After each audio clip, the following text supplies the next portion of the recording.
ये है 7th class का chapter 3rd geography climate of India. Meaning of weather और क्लाइमेट जो सबसे पहले टॉपिक है। वेदर और क्लाइमेट क्या है? डेली लाइफ में लोग अक्सर क्लाइमेट वर्ड का यूज करते हैं, जबकि उसका एक्चुअल मतलब वेदर होता है। लेकिन जियोग्राफी में इन दोनों का मीनिंग अलग अलग होता है। वेदर का मतलब होता है किसी एक जगह पर किसी पर्टिकुलर टाइम पर एटमॉस्फेयर की कंडीशन क्या होती है, उसे वेदर कहते हैं। ये हमें डेली एक दिन के हिसाब से या फिर एक घंटे के हिसाब से आवरली एक्सपीरियंस होती है। उदाहरण के लिए दोपहर में गर्मी हो सकती है, शाम को बारिश हो सकती है या रात को हवा तेज चल सकती है। वेदर बहुत जल्दी चेंज होता रहता है और कुछ घंटों में यह बदल भी सकता है। वेदर के मेन एलिमेंट कौन कौन से होते हैं जो वेदर को डिसाइड करते हैं? जैसे टेम्परेचर, टेम्परेचर हॉट या कोल्ड, गर्म या ठंडा, रेनफॉल, बारिश या फिर सूखापन, वाइंड, हवा की स्पीड या फिर हवा की डायरेक्शन, ह्यूमिडिटी, हवा में मॉइस्चर की मात्रा, और क्लाउड कवर यानी बादल कितने हैं। तो ये सभी एलिमेंट्स हैं जो वेदर यानी मौसम को डिसाइड करते हैं। इसलिए वेदर को शॉर्ट टर्म कंडीशन माना जाता है। क्लाइमेट क्या है? क्लाइमेट का मतलब होता है किसी जगह का एक लॉन्ग पीरियड यानी लगभग 30 साल से भी ज्यादा तक का एवरेज वेदर पैटर्न क्या है उस जगह का, यानी एक लंबे समय का। ये बताता है कि किसी रीजन में जनरली आमतौर पर कैसा वेदर रहता है। उदाहरण के लिए डेजर्ट रीजन का क्लाइमेट बहुत ही हॉट और ड्राई हॉट होता है। कोस्टल एरिया का क्लाइमेट वार्म और ह्यूमिड होता है, जबकि माउंटेन रीजन का क्लाइमेट ठंडा होता है। क्लाइमेट वेदर की तरह जल्दी चेंज नहीं होता। ये एक रीजन की लॉन्ग टर्म एटमॉस्फेरिक कंडीशन को शो करता है, यानी लंबे समय तक 10, 20 या 30 साल। Difference between weather and climate, weather short term होता है और बार बार चेंज होता रहता है, जबकि क्लाइमेट लॉन्ग टर्म होता है और रिलेटिवली स्टेबल रहता है। वेदर करंट कंडीशन बताता है उसी समय की क्या कंडीशन है, जबकि क्लाइमेट ओवरऑल पैटर्न को डिस्क्राइब करता है एक लंबे समय तक। Introduction to season. Different types of climate, अलग अलग तरीके के क्लाइमेट को समझने से पहले सीजन को समझना बहुत जरूरी है। सीजन एक साल के वो पीरियड होते हैं जिसमें सिमिलर वेदर कंडीशन होती है। ये अर्थ के सन के अराउंड रिवॉल्व करने के कारण होती है। जब अर्थ सन के चारों ओर चक्कर लगाती है तो उसके कारण सीजन बनती है। तो अलग अलग पार्ट में सनलाइट की क्वांटिटी चेंज होती रहती है। जैसे जैसे पृथ्वी सूरज के चक्कर लगाती है तो लाइट की क्वांटिटी चेंज होती रहती है, जिससे कि वेदर कंडीशन बदलती रहती है। हर सीजन में कुछ महीनों तक चलता है हर सीजन, और हर साल रिपीट होते रहते हैं। मेन सीजन कौन कौन से होते हैं? स्प्रिंग सीजन जिसे बसंत ऋतु कहते हैं, समर और ग्रीष्म ऋतु, मॉनसून रेनी सीजन, और ऑटमन यानी पतझड़, और विंटर यानी शीत ऋतु शरद ऋतु। साइकिल ऑफ सीजन, सीजन एक फिक्स साइकिल में आते हैं, मतलब एक सीजन के बाद दूसरा सीजन आता है, और ये सीक्वेंस ये क्रम हर साल रिपीट होता रहता है। ये साइकिल नेचर का बैलेंस मेंटेन करता है और एग्रीकल्चर, प्लांट्स और ह्यूमन एक्टिविटी के लिए बहुत ही इम्पोर्टेंट होता है। Relationship between season, weather and climate. Season और वेदर के बीच में सीजन और वेदर के बीच में क्या रिलेशनशिप है? वेदर सीजन के अकॉर्डिंग चेंज होता है। फॉर एग्जांपल, समर में वेदर हॉट और ड्राई होता है, मॉनसून में वेदर ह्यूमिड और रेनी हो जाता है, लेकिन सर्दी में वेदर कोल्ड हो जाता है। इस तरह सीजन डायरेक्टली वेदर को इफेक्ट करते हैं। सीजन और क्लाइमेट का क्या रिलेशन है? किसी रीजन के सीजन का पैटर्न उसके क्लाइमेट को डिफाइन करता है। फॉर एग्जांपल, जहां लॉन्ग और हॉट समर होते हैं, लंबे समय तक जहां पे गर्मी पड़ती है, वहां क्लाइमेट हॉट हो जाता है। जहाँ रेगुलर मॉनसून रेनफॉल होती रहती है वहाँ मॉनसून टाइप का क्लाइमेट हो जाता है। जहाँ विंटर बहुत ज्यादा पड़ती है, ठंड बहुत ज्यादा पड़ती है, वहाँ का क्लाइमेट जो है वो कोल्ड क्लाइमेट कहलाता है। इसलिए क्लाइमेट पर सीजन का स्ट्रॉन्ग इफेक्ट होता है। Major season of the world and India. दुनिया के ज्यादातर रीजन में 4 मेन सीजन होते हैं। पहला है spring season, summer season, ottoman and winter season. लेकिन इंडिया की एक स्पेशल फीचर है, यहाँ की सीजन के अलावा एक इम्पोर्टेंट रेनी सीजन भी आता है, जिसे मानसून सीजन भी कहा जाता है। मानसून सीजन इम्पोर्टेंट है क्योंकि इंडिया की ज्यादातर रेनफॉल इसी सीजन में होती है इंडिया के अंदर, जो कि जुलाई अगस्त 2-3 महीने होती है। ये एग्रीकल्चर के लिए बहुत जरूरी है। ये वाटर रिसोर्स और इकोनॉमी को भी इफेक्ट करती है। इसलिए इंडिया को अक्सर 5 सीजन साइकिल वाला कंट्री माना जाता है। तो वेदर, क्लाइमेट और सीजन एक दूसरे से क्लोजली कनेक्टेड रहते हैं। वेदर एक शॉर्ट टर्म कंडीशन बताता है, जबकि क्लाइमेट लॉन्ग टर्म पैटर्न को शो करता है। और सीजन सीजन एक रीअकरिंग पीरियड्स हैं जो बार बार रिपीट होते हैं, जो हर साल आते हैं। इंडिया का क्लाइमेट यूनिक है क्योंकि यहाँ पर एक मॉनसून सीजन जो है वो बहुत बड़ा उसका रोल है, जो कंट्री के एनवायरनमेंट और इकोनॉमी को स्ट्रांगली इन्फ्लुएंस करता है। इंडिया के कई पार्ट्स में, स्पेशली ट्रेडिशनल इंडियन नॉलेज और कल्चर में, साल को एक साल को 6 सीजन में डिवाइड किया जाता है, जिन्हें हम हिंदी में ऋतु कहते हैं। ये सिस्टम दुनिया के कई पार्ट्स में यूज होने वाला 4 सीजन सिस्टम से थोड़ा अलग है। ये कौन कौन सी 6 जो है ऋतु है? वसंत ऋतु, जिसे स्प्रिंग सीजन भी कहते हैं, ये एक प्लीजेंट सीजन होता है जिसमें टेम्परेचर ना ज्यादा ना कम, यानी मॉडरेट रहता है। इस टाइम जो फ्लावर्स हैं वो ब्लूम करते हैं, फ्लावर्स जो है वो खिलते हैं। ट्रीज, जो पेड़ पौधे रहते हैं, वो दोबारा से हरे भरे हो जाते हैं, और इसे रिन्यूअल और फ्रेशनेस का टाइम भी माना जाता है। दूसरी जो ऋतु है, ग्रीष्म ऋतु, जिसे इंग्लिश में समर कहते हैं, ये हॉट सीजन होता है और जिसमें टेम्परेचर बहुत ज्यादा हाई होता है और कई रीजन में ड्राई कंडीशन होती है। नेक्स्ट जो ऋतु है, वर्षा ऋतु, जिसे रेनी सीजन या मानसून सीजन भी कहते हैं। इस सीजन में रेनफॉल होती है, जो इंडिया में एग्रीकल्चर और वाटर सप्लाई के लिए बहुत ही इम्पोर्टेंट होती है। जो नेक्स्ट है शरद यानी अटमन ऋतु, ये रेनी सीजन के बाद आता है। इस टाइम जो आसमान है वो क्लियर हो जाता है और वेदर काल्म हो जाता है और प्लीजेंट होता है। नेक्स्ट है हेमंत यानी प्री विंटर। ये विंटर से पहले एक ट्रांजिशन पीरियड होता है। इसमें वेदर धीरे धीरे ठंडा होने लगता है और स्पेशली मॉर्निंग और इवनिंग में ठंड पड़ने लगती है। नेक्स्ट जो ऋतु आती है शिशिर, से विंटर सीजन भी कहते हैं। ये कोल्ड सीजन होता है जिसमें टेम्परेचर लो रहता है और स्पेशली नॉर्थ इंडिया में बहुत ज्यादा कोल्ड रहता है। हर सीजन लगभग 2 महीने तक चलता है और सब मिलकर पूरे साल का एक साइकिल बना देते हैं। इंडिया इंडियन कल्चर में ये 6 सीजन सिर्फ वेदर तक लिमिटेड नहीं है, बाकी ये ट्रेडिशन, रिचुअल्स यानी परंपराएं और रिचुअल्स और फेस्टिवल से भी इनका बहुत गहरा नाता है। अलग अलग ऋतु में अलग अलग फेस्टिवल जो है मनाए जाते हैं, जो नेचर के चेंज को बताते हैं, रिफ्लेक्ट करते हैं।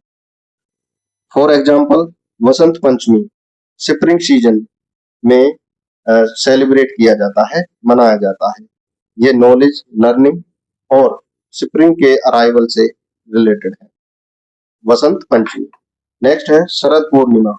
शरद पूर्णिमा शरद ऋतु यानी अटमन सीजन में सेलिब्रेट किया जाता है और ये क्लियर स्काई और साफ आसमान और कूल प्लीजेंट नाइट्स यानी अच्छी लगने वाली नाइट्स से इसका नाता है। इस तरह सिक्स ऋतु का कंसेप्ट दिखाता है कि इंडियन ट्रेडिशन नेचर और सीजनल चेंज के साथ कितनी क्लोज कनेक्ट है। अगर हम अपने आसपास की दुनिया को ध्यान से ऑब्जर्व करें तो हमें पता चलेगा कि ह्यूमन लाइफ, प्लांट लाइफ और एनिमल लाइफ सीजन्स के साथ क्लोजली कनेक्टेड होती है। नेचर में सब कुछ एक तरह से रिदम या साइकिल को फॉलो करता है जो सीजन के अकॉर्डिंग चलता है। फॉर एग्जाम्पल एग्रीकल्चर पूरी तरीके से सीजन पर डिपेंड करती है। फार्मर अलग अलग सीजन में अलग अलग क्रॉप उगाते हैं। कुछ क्रॉप को ज्यादा पानी चाहिए होता है इसलिए उन्हें रेनी सीजन में उगाया जाता है, जबकि कुछ क्रॉप को ड्राई कंडीशन में ग्रो कराते हैं जो विंटर या समर में उगाए जाते हैं। इसी तरह हमारी फूड हैबिट्स भी सीजन के साथ चेंज होती है। समर में लोग हल्का और ठंडा खाना प्रेफर करते हैं, जबकि विंटर में गर्म और एनर्जी देने वाला खाना खाते हैं। क्लॉथिंग भी सीजन के अकॉर्डिंग चेंज होती है। समर में लोग लाइट और कॉटन क्लॉथ पहनते हैं ताकि ठंडक मिले, जबकि विंटर में वूलन क्लॉथ पहनते हैं ताकि ठंड से बच सकें। इससे पता चलता है कि ह्यूमन लाइफ सीजन के हिसाब से एडजस्ट करती है। सीजन का इफेक्ट प्लांट्स और ट्रीज पर भी पड़ता है। कई रीजन्स में प्लांट्स और ट्रीज पेड़ स्प्रिंग यानी वसंत के टाइम पे ब्लूम करते हैं, जिसमें नए फूल और पत्ते आते हैं। जब अटमन यानी शरद ऋतु आती है तो कुछ ट्रीज अपने लीफ शेड कर देते हैं या उनका कलर चेंज हो जाता है। ये एक नेचुरल प्रोसेस है जो उन्हें विंटर के लिए प्रिपेयर करती है। इसी तरह एनिमल्स भी सीजन के अकॉर्डिंग अडेप्ट करते हैं। कोल्ड विंटर मंथ्स में कुछ एनिमल्स थिक फर अपने शरीर पर मोटे मोटे बाल थिक फर डेवलप कर लेते हैं ताकि वो गर्म रह सके। कुछ एनिमल्स अपना बिहेवियर भी चेंज करते हैं, जैसे वार्म प्लेस की गर्म जगह जो रहती है उनकी तरफ माइग्रेट वो करते हैं या अपनी एक्टिविटी कम कर देते हैं। आमतौर पर क्लाइमेट लॉन्ग पीरियड तक स्टेबल रहता है, मतलब किसी रीजन का ओवरऑल वेदर पैटर्न जल्दी चेंज नहीं होता। लेकिन रिसेंट डिकेड्स पिछले दशकों में साइंटिस्ट ने साइंटिस्ट ने वर्ल्ड के क्लाइमेट में चेंज ऑब्जर्व किए हैं। इन चेंजेस का स्टडी किया अध्ययन करने पर अध्ययन किया जा रहा है क्योंकि ये नेचुरल सिस्टम और ह्यूमन लाइफ को इफेक्ट करते हैं। इसको अच्छे से समझने के लिए वेदर, सीजन और क्लाइमेट का डिफरेंस याद रखना बहुत जरूरी है। वेदर क्या है? वेदर वो कंडीशन है जो हम डेली एक्सपीरियंस करते हैं, जैसे वाइंडी, रेनी, हॉट या ड्राई। ये फ्रीक्वेंटली चेंज होता रहता है। कभी तेज हवा चलती है, कभी बरसात भी आ सकती है, कभी गर्म भी हो सकती है, कभी सूखा भी पड़ सकती है। सीजन सीजन हर साल एक फिक्स साइकिल में आते हैं और हर सीजन का अपना वेदर होता है। जैसे समर हॉट होता है, मॉनसून थोड़ा रेनी होता है और विंटर कोल्ड होता है। क्लाइमेट किसी पर्टिकुलर रीजन का लॉन्ग टर्म वेदर पैटर्न होता है जो कई सालों तक ऑब्जर्व किया जाता है। दुनिया में बहुत से तरह के क्लाइमेट होते हैं जो लोकेशन, टेम्परेचर और रेनफॉल पर डिपेंड करते हैं। इंडिया एक बड़ा और डाइवर्स कंट्री है, इसलिए यहाँ भी अलग-अलग टाइप के क्लाइमेट देखने को मिलते हैं। अगले पार्ट में हम इंडिया के मेन टाइप ऑफ क्लाइमेट के बारे में स्टडी करेंगे। इंडिया एक लैंड में डाइवर्सिटी है। इंडिया में बहुत ज्यादा डाइवर्सिटी है और ये डाइवर्सिटी उसके क्लाइमेट में भी क्लियरली दिखती है। लैंडफॉल, एल्टीट्यूड और समुद्र से दूरी और जियोग्राफिकल लोकेशन के डिफरेंस की वजह से इंडिया के अलग-अलग जगह पर अलग-अलग तरीके का क्लाइमेट मिलता है। जैसे फर्स्ट है एल्पाइन क्लाइमेट, ये हिमालयन रीजन में मिलता है। इंडिया के नदर्न पार्ट में, स्पेशली हिमालयन माउंटेन में, क्लाइमेट को एल्पाइन क्लाइमेट कहा जाता है। इस रीजन में विंटर बहुत ज्यादा यानी ठंडी होती है और स्नोवी यानी बर्फीली होती है, जबकि समर शॉर्ट और कूल होते हैं। जो गर्मियां हैं वो शॉर्ट होती हैं कम समय के लिए और कूल होती हैं। टेम्परेचर साल भर यहाँ पर लो रहता है और विंटर में स्नोफॉल देखने को मिलता है। एल्पाइन वर्ड यूरोप के एल्पस माउंटेन से लिया गया है, जहाँ सिमिलर क्लाइमेट मिलता है, जहाँ पे एक जैसा क्लाइमेट मिलता है। एक्सट्रीम कोल्ड की वजह से, बहुत ज्यादा ठंड की वजह से लोग यहाँ थिक मोटे ऊनी कपड़े पहनते हैं और वेजिटेशन भी यहाँ लिमिटेड मिलती है। दूसरा है टेम्परेट क्लाइमेट। हिली एरियाज में ये मिलता है। लोअर हिमालयन रीजन में इंडिया के कई हिली एरिया में टेम्परेट क्लाइमेट मिलता है। यहाँ विंटर मॉडरेटली कोल्ड होती है, यानी सर्दी होती है लेकिन कम होती है, और समर प्लीजेंट और ज्यादा गर्म नहीं होती, यानी बीच का सा मौसम रहता है। वेदर ज्यादातर कंफर्टेबल रहता है। ये रीजन हिल स्टेशन के लिए फेमस है, जैसे शिमला, मनाली और दार्जिलिंग, जहाँ लोग प्लेन की गर्मी से बचने के लिए, यानी मैदानों की गर्मी से बचने के लिए, यानी मिडिल इंडिया से अ, यहाँ जाते हैं। ये क्लाइमेट फ्रूट जैसे एप्पल और वेजिटेबल के लिए बहुत ज्यादा सूटेबल है। कौन सा क्लाइमेट? Temperate climate. अब है सब tropical climate. Northern plane. Northern plane जैसे पंजाब, हरियाणा, उत्तर प्रदेश और बिहार में सब ट्रॉपिकल क्लाइमेट होता है। समर बहुत गर्म होती है और विंटर बहुत ठंडे होती है। सीजन के बीच टेम्परेचर में काफी डिफरेंस होता है।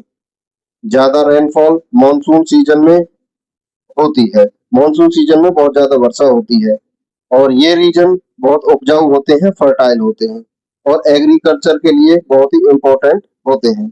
स्पेशली यहाँ पर गेहूं की, यानी वीट की फार्मिंग बहुत ज्यादा की जाती है। नेक्स्ट है एरिड क्लाइमेट। एरिड क्लाइमेट जिसे थार डेजर्ट रीजन भी कहते हैं, इंडिया के वेस्टर्न पार्ट में है, स्पेशली राजस्थान के थार डेजर्ट में एरिड या डेजर्ट क्लाइमेट मिलता है। एरिड मीन्स सूखा। दिन में टेम्परेचर बहुत ज्यादा हॉट होता है, गर्म होता है, जबकि रात को ठंडक होती है। रेनफॉल बहुत कम और इरेगुलर होती है। वाटर स्कैरिसिटी की वजह, यानी पानी की कमी की वजह से लोग यहाँ पानी को कलेक्ट और कंजर्व करने के लिए स्पेशल तरीके अपनाते हैं। यहाँ पर जो वेजिटेशन है बहुत कम होती है, वनस्पति जो है बहुत कम होती है और मेनली डेजर्ट प्लांट यहाँ पर मिलते हैं, जैसे कैक्टस वगैरह इत्यादि। नेक्स्ट है ट्रॉपिकल वेट क्लाइमेट, जो वेस्टर्न कोस्टल रीजन में पाया जाता है। पश्चिमी जो समुद्री तट है उनके पास पाया जाता है। वेस्टर्न कोस्टल एरियाज जैसे केरला, कोस्टल कर्नाटका और गोवा में ट्रॉपिकल वेट क्लाइमेट होता है। यहाँ मानसून के दौरान हैवी रेनफॉल होती है। क्लाइमेट यहाँ पर साल भर गर्म रहता है और ह्यूमिड रहता है और विंटर ज्यादा सीवियर नहीं होती, यानी ज्यादा ठंड यहाँ पर नहीं पड़ती। ये क्लाइमेट चावल, कोकोनट और स्पाइस मसालों जैसी क्रॉप के लिए बहुत ही सूटेबल होता है। यहाँ घने जंगल यानी डेंस फॉरेस्ट मिलते हैं। अगला आता है सेमी एरिड क्लाइमेट। ये दक्कन प्लेट्यू में पाया जाता है। Central India, specially Deccan plate में सेमी एरिड क्लाइमेट होता है। समर्स यहाँ पर हॉट होते हैं, विंटर माइल्ड होते हैं और रेनफॉल मॉडरेट होती है, यानी वर्षा होती है लेकिन ना ज्यादा ना ज्यादा कम। मैंने मानसून के टाइम पे मेनली यहाँ पे वर्षा होती है। ये रीजन ना तो डेजर्ट जितना ड्राई होते हैं और ना ही कोस्टल एरिया जितना ये वेट होते हैं। यहाँ मिलेट, ज्वार बाजरा, पल्स, दाल, कॉटन, कपास जैसे क्रॉप्स यहाँ पर उगाई जाती हैं। नेक्स्ट आता है tropical climate. Tropical climate eastern India और सदर्न पेनिनसुला में पाए जाते हैं। ईस्टर्न इंडिया और सदर्न पेनिनसुला में ट्रॉपिकल क्लाइमेट होता है। विंटर माइल्ड होते हैं, यानी सर्दियां ना तो ज्यादा कम ना ज्यादा होती है और यहाँ क्लियर वेट और ड्राई सीजन होते हैं। रेनफॉल मानसून वाइंड्स पर यहाँ पर डिपेंड करते हैं। टेम्परेचर यहाँ का साल भर गर्म रहता है यहाँ पर राइस, शुगर कैन और चाय, टी जैसी फसलें यहाँ पर अच्छे से उगाई जाती हैं। अब इम्पोर्टेंट नोट, ट्रॉपिकल और सब ट्रॉपिकल टर्म्स अर्थ की एक स्पेसिफिक लैटिट्यूड से रिलेटेड है। ट्रॉपिकल और सब ट्रॉपिकल जो शब्द है ये लैटिट्यूड से जुड़े हुए हैं, स्पेशली ट्रॉपिक ऑफ कैंसर और ट्रॉपिक ऑफ कैप्रिकॉर्न के पास।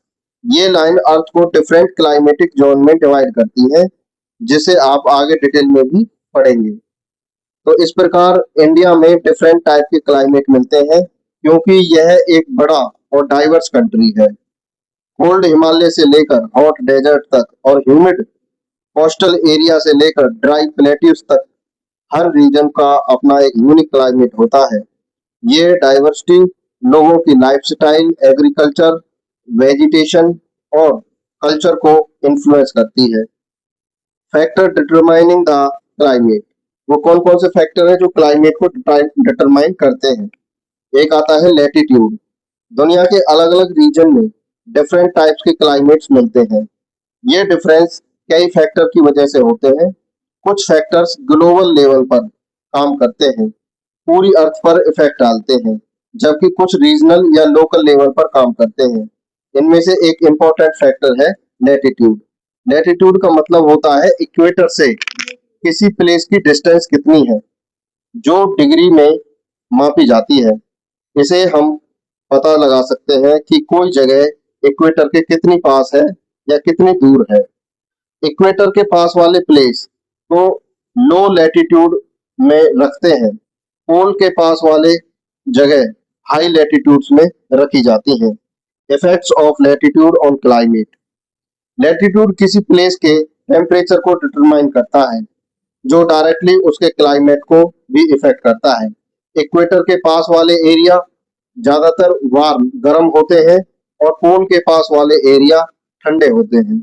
ये डिफरेंस की बात पर डिपेंड करता है कि सूरज की किरणें किस एंगल पर अर्थ पर गिरती हैं। Angle of sun rays, equator पर सूरज की जो रेज है लगभग सीधी यानी परपेंडिकुलर गिरती है। इसका रिजल्ट होता है कि यहाँ सूरज की जो एनर्जी है छोटे एरिया पर कंसंट्रेटेड हो जाती है और इकट्ठी हो जाती है। यहाँ पर ज्यादा मात्रा में हीट मिलती है और टेम्परेचर यहाँ का साल भर भी हाई रहता है। दूसरी तरफ पोलर रीजन की बात करें तो वहां पर सूरज की जो किरणें हैं वो टेढ़ी यानी स्लैंटिंग या ऑब्लिक गिरती हैं। इसका रिजल्ट क्या होता है, एनर्जी बड़े एरिया में सेपरेट हो जाती है और यहाँ पर कम हीट मिलती है और टेम्परेचर जो है लो रहता है। तो इस पिक्चर में आप देख सकते हैं किस तरीके से सोलर रेडिएशन ये यहाँ पर वर्टिकल गिरती है और ये यहाँ पर स्लैंटिंग वे में यानी टेढ़ी गिरती है। Role of atmosphere. High latitude area में ठंड का एक और रीजन है अर्थ का एटमॉस्फेयर। पोलर रीजन में सन की जो रेज है वो एटमॉस्फेयर के ज्यादा थिक लेयर के पास होना पड़ता है। इस प्रोसेस में कुछ एनर्जी एब्जॉर्ब होती है या स्कैटर हो जाती है, इसलिए अर्थ की सरफेस तक कम हीट पहुंचती है। कहाँ की बात हो रही है, पोलर रीजन में। Result of latitude on climate. इन सब रीजन की वजह से इक्वेटोरियल रीजन को मैक्सिमम हीट मिलती है, यानी जहां पर इक्वेटर पाई जाती है, जहां पर सूर्य की किरणें सीधी पड़ती हैं, वहां पर मैक्सिमम हीट मिलती है। जबकि पोलर एरियाज में मिनिमम हीट मिलती है। इससे डिफरेंट रीजन में डिफरेंट क्लाइमेट डेवलप हो जाता है। लैटिट्यूड का इफेक्ट इंडिया में भी क्लियरली देखा जा सकता है। कन्याकुमारी और निकोबार आइसलैंड जो है वो इक्वेटर के पास है। वहाँ साल भर गर्मी का मौसम यानी वार्म क्लाइमेट रहता है।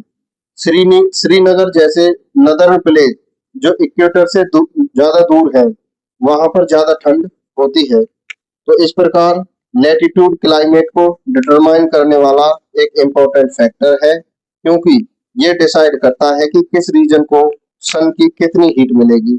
इक्वेटर के पास डायरेक्ट सनलाइट की वजह से ज्यादा गर्मी होती है, जबकि पोल्स के पास स्लैंटिंग रेज यानी टेढ़ी गिरने वाली किरणें और एनर्जी लॉस की वजह से यहाँ पर ठंड होती है। इसी वजह से अलग अलग रीजन में अलग अलग क्लाइमेट कंडीशन मिलती है। एक दूसरा फैक्टर जो क्लाइमेट को डिटरमाइन करता है, एल्टीट्यूड। एक और इम्पोर्टेंट फैक्टर जो किसी प्लेस के क्लाइमेट को इफेक्ट करता है वो है एल्टीट्यूड, जिसका मतलब होता है समुद्र लेवल से किसी जगह की कितनी हाइट है। Effect of altitude on climate. जो प्लेस हायर एल्टीट्यूड पर होते हैं वहाँ एक क्लाइमेट जनरली ठंडा होता है बजाय किसके, लो एल्टीट्यूड प्लेस के, जहाँ पर मैदान होते हैं, प्लेन होते हैं। इसी वजह से इंडिया के कई hill station popular tourist destination की तरह काम करते हैं, क्योंकि यहाँ पर गर्मियों में भी ठंड होती है। इंडिया के कुछ फेमस हिल स्टेशन हैं, जैसे मुन्नार, थेनी, ऊटी, जो जिसे हम ऊधम मंडलम, मांडीकेरी, जिसे हम अ, उदगम मंडलम भी कहते हैं, मांडीकेरी, महाबलेश्वर, माउंट आबू, शिमला, नैनीताल, दार्जिलिंग, तवांग और शिलांग। ये कुछ हिल स्टेशन है जो हाई एल्टीट्यूड पर पाए जाते हैं। ये सब प्लेस प्लेन से, मैदान से हायर एल्टीट्यूड पर लोकेटेड होते हैं, इसलिए यहाँ टेम्परेचर कंपैरेटिवली बहुत कूल होता है। Why does temperature decrease with altitude? ऊंचाई पर बढ़ने के साथ साथ टेम्परेचर कम कैसे होता है? जैसे जैसे एल्टीट्यूड बढ़ता है टेम्परेचर कम होता जाता है। इसके दो मेन कारण हैं, एयर प्रेशर और डेंसिटी का कम हो जाना। जैसे हम ऊपर जाते हैं एटमॉस्फेरिक प्रेशर जो है वो कम हो जाता है, जो हवा है वो लेस डेंस हो जाती है, पतली हो जाती है, और एयर पतली एयर ज्यादा हीट स्टोर नहीं कर पाती, इसलिए वो ठंडी हो जाती है। इसी वजह से हायर रीजन में टेम्परेचर लो पाया जाता है। अर्थ की सरफेस से दूरी। सन मेनली अर्थ की सरफेस को हीट करता है, एयर को डायरेक्टली नहीं। एयर को हीट सरफेस से मिलती है। जैसे हम सरफेस से दूर जाते हैं एयर को जो हीट है वो कम मिलती जाती है, इसलिए एल्टीट्यूड बढ़ने पर ज्यादा ठंडी हो जाती है। इसका एग्जाम्पल हम हिमालय का लेंगे। हिमालय माउंटेन बहुत ज्यादा हाई है और उनकी जो एल्टीट्यूड की वजह से टेम्परेचर वहां पर बहुत लो रहता है। कई उनकी जो चोटी है, पीक्स हैं, उन पर टेम्परेचर फ्रीजिंग पॉइंट से भी नीचे पाया जाता है। इसी वजह से वो साल भर स्नो यानी बर्फ से ढकी रहती है। Important important of altitude in daily life. Altitude सिर्फ एल्टीट्यूड सिर्फ क्लाइमेट को ही इफेक्ट नहीं करते, बल्कि वेजिटेशन पर भी इफेक्ट डालते हैं। लोगों के लाइफस्टाइल को भी ये प्रभावित करता है, टूरिज्म को भी ये बढ़ाता है। जैसे हिल स्टेशन पर अपने कूल वेदर की वजह से वो फेमस होते हैं। इस प्रकार एल्टीट्यूड क्लाइमेट को डिटरमाइन करने वाला एक इम्पोर्टेंट फैक्टर है। जैसे जैसे हाइट बढ़ती है टेम्परेचर कम होता जाता है, क्योंकि एयर प्रेशर कम हो जाता है और अर्थ की सरफेस से हीट कम मिलती है। इसी वजह से माउंटेन प्लेन के कंपैरिजन में ठंडे होते हैं और हायर रीजन में स्नो मिलती है। Difference between Ooty and Coimbatore. इसमें भी ऊटी और कोयम्बटूर का जो क्लाइमेट है उसमें डिफरेंस है, इसमें एल्टीट्यूड का ही योगदान है। उद्गम मंडलम यानी ऊटी, ऊटी का दूसरा नाम उद्गम मंडलम एक जगह है, और कोयम्बटूर लगभग सेम लैटिट्यूड पर लोकेटेड है। इसका मतलब है कि दोनों जगह पर साल भर सेम अमाउंट की सनलाइट मिलती है, लेकिन फिर भी इन दोनों के टेम्परेचर में काफी डिफरेंस होता है। ऊटी में समर गर्मियों में टेम्परेचर लगभग 10 डिग्री सेल्सियस से 25 डिग्री सेल्सियस के बीच रहता है, लेकिन कोयम्बटूर में समर जो टेम्परेचर है वो 25 डिग्री सेल्सियस से 38 डिग्री सेल्सियस के बीच रहता है। ये डिफरेंस होता है मेनली एल्टीट्यूड की वजह से। ऊटी नीलगिरी पहाड़ियों में एक हाई एल्टीट्यूड पर लोकेटेड एक जगह है, जबकि कोयम्बटूर एक मैदानी लो एल्टीट्यूड पर है। जबकि हमने पढ़ा है कि एल्टीट्यूड बढ़ने पर टेम्परेचर कम हो जाता है, इस डिफरेंस का क्या रीजन है? हाई एल्टीट्यूड पर जैसे ऊटी में एयर पतली और लेस डेंस हो जाती है, इसलिए वो ज्यादा हीट होल्ड नहीं कर सकती। ऊटी अर्थ की सरफेस से दूर है, इसलिए वहां कम हीट मिलती है। कोयम्बटूर लो एल्टीट्यूड पर होने की वजह से डेंस और ज्यादा सरफेस हीट रिसीव करता है, इसलिए वहां टेम्परेचर भी ज्यादा होता है। इसलिए सेम लेटीट्यूड होने के बावजूद भी एल्टीट्यूड टेम्परेचर में एक बड़ा डिफरेंस क्रिएट कर देता है। थर्ड जो फैक्टर है, फैक्टर्स डिटरमाइनिंग द क्लाइमेट, जो क्लाइमेट को डिटरमाइन करता है, प्रॉक्सिमिटी टू सी, यानी समुद्र से उसकी दूरी किसी जगह की कितनी है। एक और इम्पोर्टेंट फैक्टर जो क्लाइमेट को डिटरमाइन करता है वो है प्रॉक्सिमिटी टू सी, यानी समुद्र से उसकी कितनी दूरी है। यानी किसी जगह का समुद्र से कितने पास है या कितनी दूर है, ये भी उसके क्लाइमेट को डिटरमाइन करता है।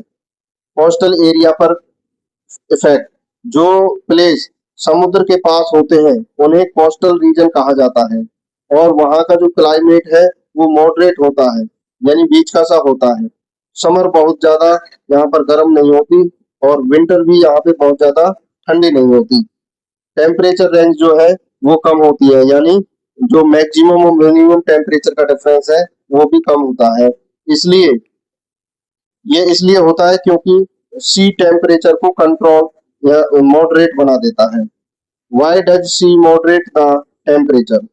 समुद्र ऐसा कैसे कर सकता है कि टेम्परेचर को मॉडरेट कर दे? सी यानी समुद्र की कुछ स्पेशल प्रॉपर्टी होती है। वाटर लैंड के कंपैरिजन में धीरे हीट होता है, वाटर धीरे कूल भी होता है।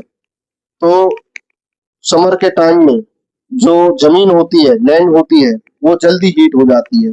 उसकी बजाय जो जो समुद्र है वो ठंडा रहता है। सी से आने वाली ठंडी हवा लैंड को, जमीन को ठंडी यानी कूल करती है। लेकिन विंटर के टाइम पे जो जमीन है वो जल्दी ठंडी हो जाती है। जो सी है वो कंपैरेटिवली गर्म रहती है, गर्म रहता है। सी से आने वाली जो गर्म हवाएं हैं वो लैंड को, जमीन को ज्यादा ठंडा होने से बचाती है। इस प्रोसेस की वजह से कोस्टल एरिया में एक्सट्रीम टेम्परेचर नहीं होता, और वहाँ का जो क्लाइमेट है, टेम्परेचर है, वो मॉडरेट रहता है, बीच का सा रहता है। इफेक्ट ऑन इनलैंड एरियाज, जैसे जैसे हम समुद्र से दूर जाएंगे, इनलैंड एरियाज में जाएंगे, तो वहाँ समर्स ज्यादा गर्म हो जाती है, विंटर्स ज्यादा ठंडी हो जाती है, टेम्परेचर रेंज बढ़ जाती है। इसका मतलब इनलैंड एरिया में एक्सट्रीम क्लाइमेट कंडीशन होती है। मुंबई और नागपुर की बात करें, मुंबई और नागपुर लगभग सेम लैटिट्यूड पर है, लेकिन उनका क्लाइमेट अलग है क्योंकि उनकी समुद्र से दूरी अलग अलग है। मुंबई जो एक कोस्टल सिटी है, अरबियन सागर के पास लोकेटेड है। समर में जो टेम्परेचर है लगभग 32 डिग्री सेल्सियस रहता है, लेकिन विंटर में टेम्परेचर 18 डिग्री सेल्सियस रहता है।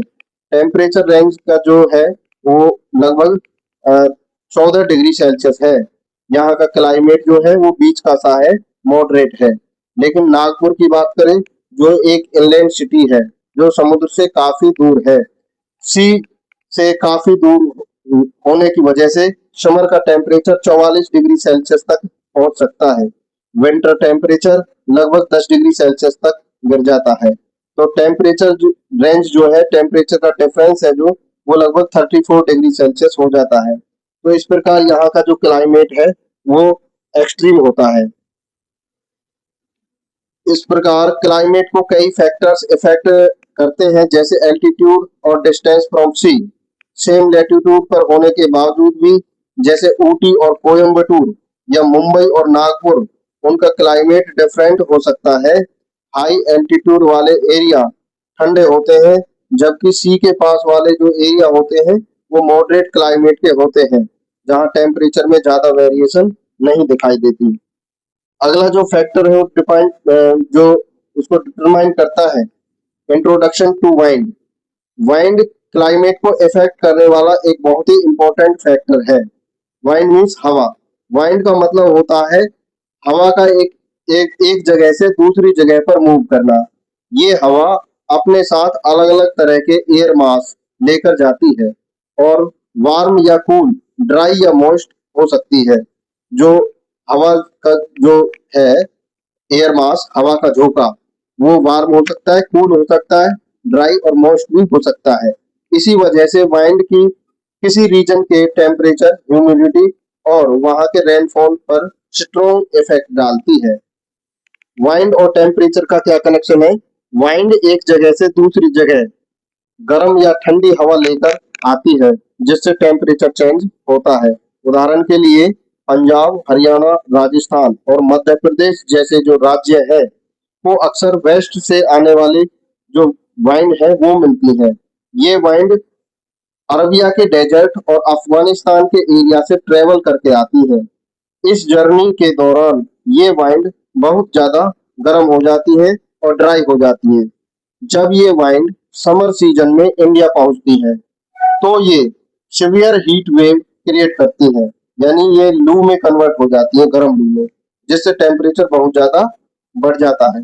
दूसरी तरफ विंटर सीजन में कोल्ड वाइंड हिमालय के पार से आती है। ये धीरे धीरे हिमालयन फुट हिल्स तक पहुंच जाती है और इससे कोल्ड वेव आती है और टेम्परेचर बहुत नीचे गिर जाता है। तो इस तरह जो हवाएं हैं, वाइंड है, वो समर में एक्सट्रीम गर्मी पैदा करती है और विंटर में एक्सट्रीम ठंड ला सकती है। वाइंड और ह्यूमिडिटी का क्या रिलेशन है? वाइंड किसी रीजन की ह्यूमिडिटी, यानी ह्यूमिडिटी का मतलब है हवा में जो मॉइस्चर की मात्रा है, उसे ह्यूमिडिटी कहते हैं। तो वाइंड किसी रीजन की ह्यूमिडिटी को भी इफेक्ट करती है। डेजर्ट डेजर्ट रीजन से आने वाली वाइंड ड्राई होती है और इनमें मॉइस्चर बहुत ही कम होता है। ये वाइंड्स क्लाइमेट को ड्राई बना देती हैं। दूसरी तरफ सी या ओशियन से आने वाली जो वाइंड्स है, वो अपने साथ मॉइस्चर लेके आती है। ये वाइंड्स रीजन की ह्यूमिडिटी को बढ़ा देती है जहां पर ये आती है। वाइंड और रेनफॉल का क्या रिलेशन है? रेनफॉल यानी प्रेसिपिटेशन भी कहते हैं, पानी का धरती पे गिरना, इसे प्रेसिपिटेशन भी कहते हैं। वाइंड्स रेनफॉल लाने में भी इम्पोर्टेंट रोल प्ले करती हैं। जो ड्राई वाइंड्स होती हैं, जो डेजर्ट से आने वाली जो वाइंड है, उन्हें ड्राई वाइंड्स कहते हैं। वो जनरली रेनफॉल नहीं करवाती। मोस्ट वाइंड्स जो रहती हैं, समुद्र से आने वाली जो हवाएं हैं, मोस्ट वाइंड्स वाटर वेपर्स लेकर आती हैं। जब ये मोस्ट वाइंड्स लैंड्स पर आकर कूल होती है, तो वाटर वेपर्स कंडेंस हो जाता है और कंडेंस होकर के बारिश के रूप में वो गिरते हैं। इसलिए वाइंड्स डिसाइड करती है कि किसी रीजन में बारिश होगी या नहीं होगी। मॉनसून वाइंड्स इसके एग्जाम्पल है। इंडिया के क्लाइमेट में वाइंड का सबसे इम्पोर्टेंट एग्जाम्पल है मॉनसून वाइंड्स। ये वाइंड्स इंडियन ओशियन से लैंड की तरफ चलती है। ये अपने साथ बहुत ज्यादा मॉइस्चर लेकर आती है।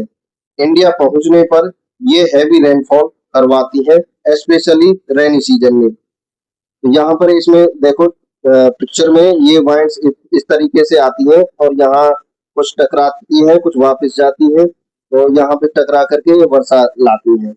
Mountain mount monsoon winds India के क्लाइमेट का एक मेन फीचर है और एग्रीकल्चर और वाटर सप्लाई के लिए बहुत ही इम्पोर्टेंट है। तो इस प्रकार वाइंड्स क्लाइमेट को डिटरमाइन करने में बहुत इम्पोर्टेंट रोल प्ले करती है। ये सिर्फ टेम्परेचर को ही नहीं, बल्कि ह्यूमिडिटी और रेनफॉल को भी इफेक्ट करती है।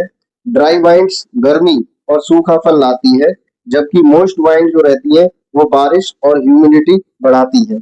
स्पेशली मॉनसून वाइंड्स इंडिया के क्लाइमेट को शेप करने में सबसे बड़ा योगदान है। किसका सबसे बड़ा योगदान है इंडिया के क्लाइमेट में? मॉनसून वाइंड्स का। नेक्स्ट है टोपोग्राफी। टोपोग्राफी का मतलब क्या है और यह भी क्लाइमेट को किस तरीके से इफेक्ट करता है? टोपोग्राफी का मतलब होता है किसी एरिया की फिजिकल सरफेस फीचर्स क्या है। इसमें लैंडफॉर्म आते हैं, जैसे mountains, hills, valleys, slopes, plains और कोस्ट। ये सब मिलकर किसी रीजन की सरफेस को डिफाइन करते हैं और उसके क्लाइमेट को इन्फ्लुएंस करते हैं। टोपोग्राफी क्लाइमेट को किस तरीके से इन्फ्लुएंस करता है? टोपोग्राफी क्लाइमेट को डिटरमाइन करने में इम्पोर्टेंट रोल प्ले करता है, क्योंकि ये वाइंड्स को रोक सकती है, उनकी डायरेक्शन चेंज कर सकती है या फिर उन्हें मॉडिफाइड भी ये कर सकती है। तो ये टेम्परेचर और रेनफॉल पर भी इफेक्ट डालती है। जैसे हिमालय और कराकोरम रेंज एक नेचुरल बैरियर की तरह काम करती है। ये इंडिया को सेंट्रल एशिया से कोल्ड डेजर्ट से आने वाली ठंडी हवाओं से बचाती है। अगर ये माउंटेन ना होते तो नॉर्थ इंडिया की क्लाइमेट बहुत ज्यादा ठंडी हो जाती। दूसरी तरफ थार डेजर्ट की टोपोग्राफी लगभग फ्लैट है, यहाँ कोई बड़ा बैरियर है नहीं, इसलिए ये डायरेक्टली हॉट और ड्राई वाइंड्स के कांटेक्ट में रहता है, जिसकी वजह से यहाँ का जो क्लाइमेट है वो बहुत ज्यादा गर्म और सूखा होता है। टोपोग्राफी रेनफॉल को भी इफेक्ट करती है, जिसे हम वेस्टर्न घाट और मॉनसून वाइंड्स के एग्जाम्पल से समझ सकते हैं। Combined effect of all factors, सभी फैक्टर्स मिलकर क्या करते हैं, किसी भी रीजन का क्लाइमेट किसी एक फैक्टर से डिसाइड नहीं होता, यह कई फैक्टर से कंबाइंड रूप से प्रभावित होता है। जैसे latitude, altitude, distance from sea, winds और टोपोग्राफी। क्लाइमेट को डिसाइड करते वक्त हम लोग टर्म पैटर्न को स्टडी करते हैं। टेम्परेचर, प्रेसिपिटेशन, प्रेसिपिटेशन में रेनफॉल, स्नोफॉल, फॉग और मिस्ट, और इसके अलावा वाइंड कंडीशन, ये सभी क्लाइमेट को डिस्क्राइब करते हैं। ये पैटर्न यूजुअली 30 साल या उससे ज्यादा के पीरियड में ऑब्जर्व किए जाते हैं। अगला टॉपिक जो आता है माइक्रो क्लाइमेट। माइक्रो क्लाइमेट का मतलब होता है किसी छोटे एरिया का क्लाइमेट कैसा है, जो उसके सराउंडिंग रीजन से डिफरेंट होता है, यानी उसके चारों तरफ कुछ और रहता है और उस एरिया में जो है अलग ही क्लाइमेट होता है। इसका एक अपना यूनिक पैटर्न होता है, इसका एक अलग अपना टेम्परेचर होता है, ह्यूमिडिटी और रेनफॉल होता है। जैसे एनक्लोज वैली जहां टेम्परेचर और वाइंड्स नियर बाई एरिया से अलग हो जाते हैं। फॉरेस्ट जहां पर क्लाइमेट से ज्यादा ठंडक यानी कूल और ह्यूमिड होता है। एक इम्पोर्टेंट एग्जाम्पल है अर्बन हीट आइसलैंड्स का। जैसे सिटीज, ऐसे सिटीज जहां बहुत ज्यादा बिल्डिंग, रोड और कंक्रीट स्ट्रक्चर होते हैं, वेजिटेशन बहुत वहां पर कम हो जाती है, कंक्रीट हीट को एब्जॉर्ब करती है और वहां का जो तापमान है वो बढ़ जाता है। इसलिए ये शहर सराउंडिंग रूरल एरिया से बहुत ज्यादा गर्म हो जाते हैं। माइक्रो क्लाइमेट इम्पोर्टेंट रोल है, क्योंकि ये क्या क्या इफेक्ट करते हैं, ये वहाँ की लोकल वनस्पति, फ्लोरा और फौना, पेड़ पौधे और एनिमल प्रजातियों को इफेक्ट करते हैं। क्रॉप्स जो उगाए जाते हैं उनको भी ये इफेक्ट करते हैं, और ह्यूमन हेल्थ और कंफर्ट को भी ये इफेक्ट करते हैं। मॉनसून मॉनसून नेक्स्ट जो टॉपिक है, मॉनसून सीजन इंडिया की लाइफ के लिए बहुत ही इम्पोर्टेंट है। इस दौरान रिवर फिल हो जाती है पानी से, इसमें पानी भर जाता है रिवर में, सोइल पानी से भर जाती है, क्रॉप अच्छे से ग्रो कर सकती है और लाइफ ओवरऑल यहाँ पर एक्टिव हो जाती है।